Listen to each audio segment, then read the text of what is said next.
Gregory Keene turns another page of the Dossier on Dumetrius.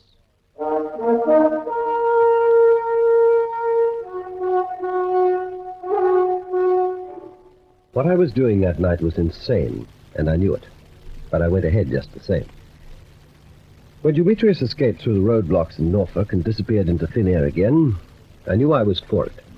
I'd gone directly counter to orders from my chief, Colonel Fentress, and it doesn't matter what service you're in, when you're told to do a thing, you do it. But I had more than my job at stake. I had not only to run Dumetrius to earth, I had to prove that I was right about Lady Bergner. Yes, I know, you can laugh. I wish I could, instead of sitting here shriveling as I go through the dossier page by page. But when I heard from Eustace Mannerly that Bookman, Dr. Martin Rudolph Bookman, the psychiatrist, was the man furnishing Dumetrius with his headquarters, and after I'd been kicked off the affair by Fentress, it seemed to me that I could clear everything up at one stroke if I managed to take Dumetrius myself. That was why Cutts and I drove to the sanatorium in Hampstead Heath early in the morning. That was why I was crazy enough to tackle the thing alone instead of having the place surrounded. And that was why... Oh, well, I'll get on with it.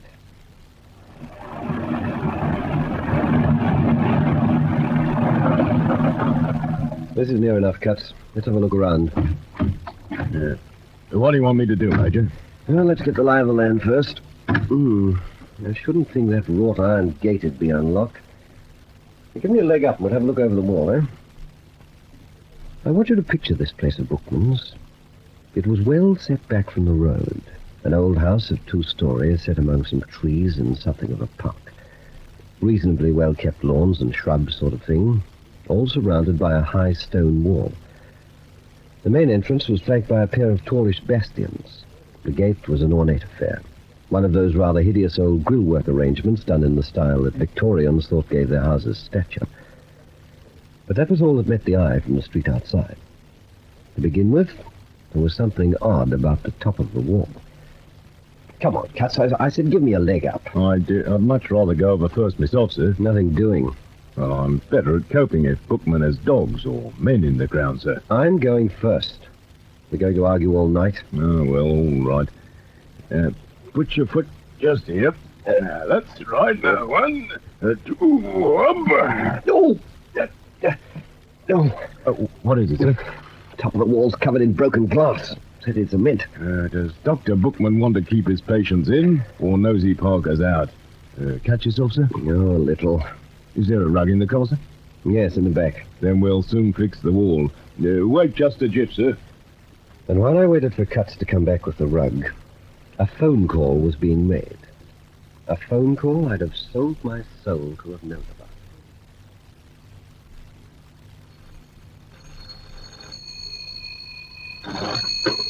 Yes. Is that Grosvenor 3257? It's right. I hope you'll forgive me for troubling you at this hour, but I wish to speak to Miss Lady Bergner, who I believe is a neighbor of yours in your block of flats. Her telephone is out of order.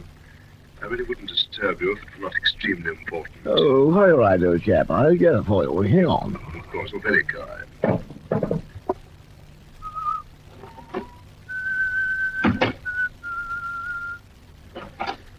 It's dreadful of us to trouble you twice in one night like this. Thank you very much. I'll go. Hello?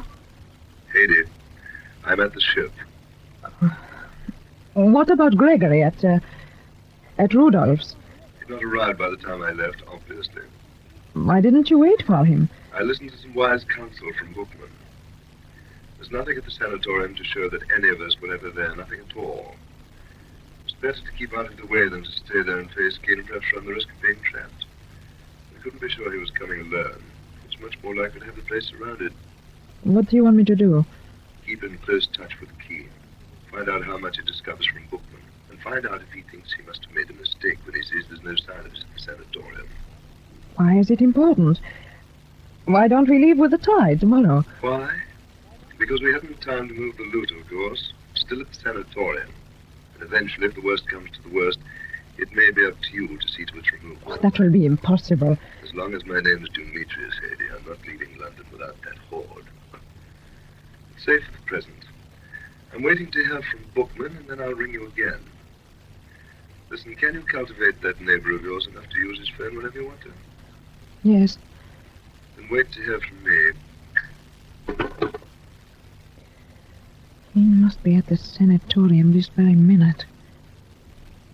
This very minute. Yes, beg pardon, I was being read. Oh, no. Yes. Thank you terribly much. I'll try not to disturb you again tonight. Good night.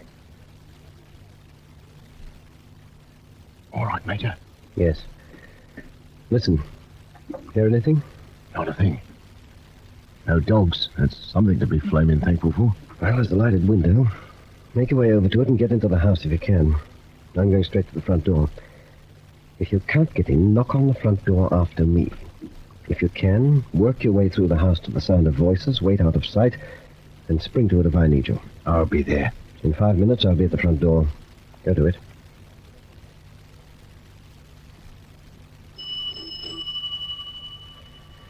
Well, remember the drill now. Straight in as the door opens. Shoot first if you have to. Yes? Who is it? What is the meaning of this? Who are you? What do you mean bursting into my sanatorium? Dr. Bookman? My name is Bookman. But if you do not give an account of yourself at once, I shall call the police and have you arrested. I can give an excellent account of myself. My name is Keene, and I'm here in an official capacity. What sort of an official are you? I must protest that... I shall make a complaint. I'm a major of MI5. I have reason to believe you have been harboring a criminal named Dumetrius. The sanatorium is surrounded already by police, and I am here to make a search for the house. This is an outrage. Do you prefer to stand here, or might we start in your study? I presume you have one. I am a psychiatrist of the highest standing. You cannot possibly search these premises. I have patients in the most delicate condition. I cannot permit them to be disturbed. Then I suggest you lower your voice and conduct me to your own quarters. I'm in no hurry, and there are one or two matters I would like to discuss with you. Very well, then. But I must warn you. I shall take this matter up in the highest quarters, if necessary with the minister himself. The idea, security police forcing their way into a place such as this in the middle of the night. Will you lead the way, please, Dr. Bookman? Very well, come then. Through here, and the door on your right. You don't mind if I follow you? Ridiculous. Utterly ridiculous.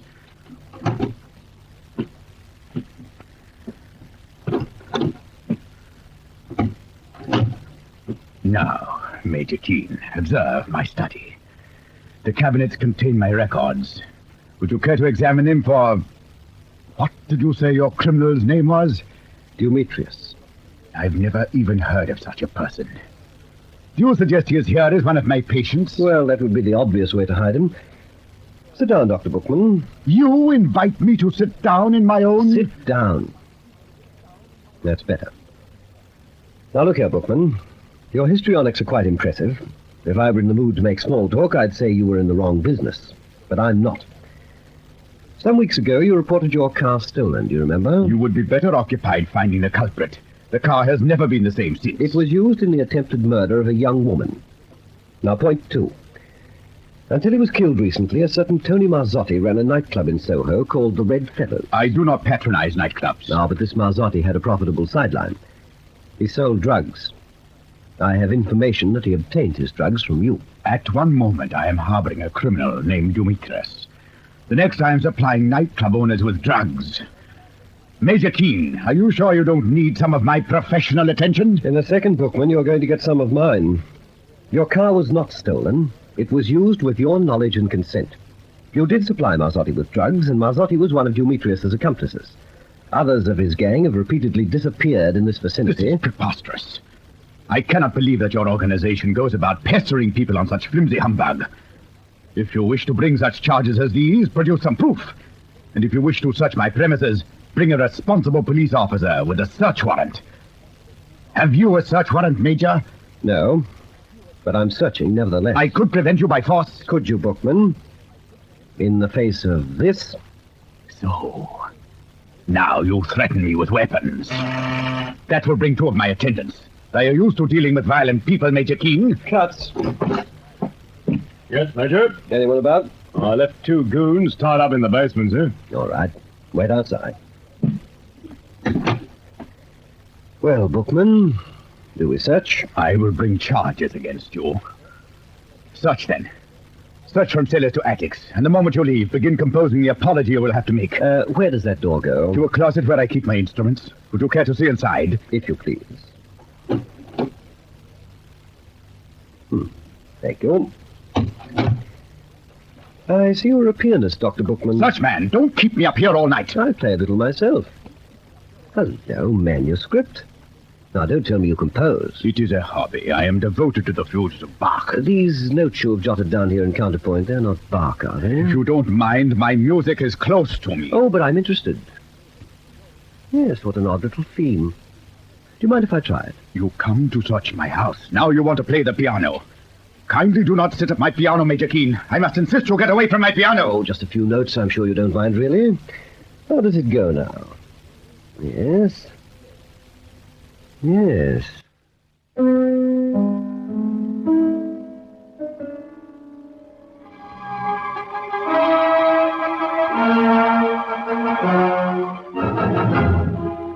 Yes. The moment I saw those notes, we didn't have to search any further. We'd found him, definitely. We'd found him. And with Bookman in our hands, we could follow him wherever he went. Because that was the tune Margaret Ridgway had heard, and Peter Ridgway just before he got the knife in his back. Yes, at last we'd found Dumetrius.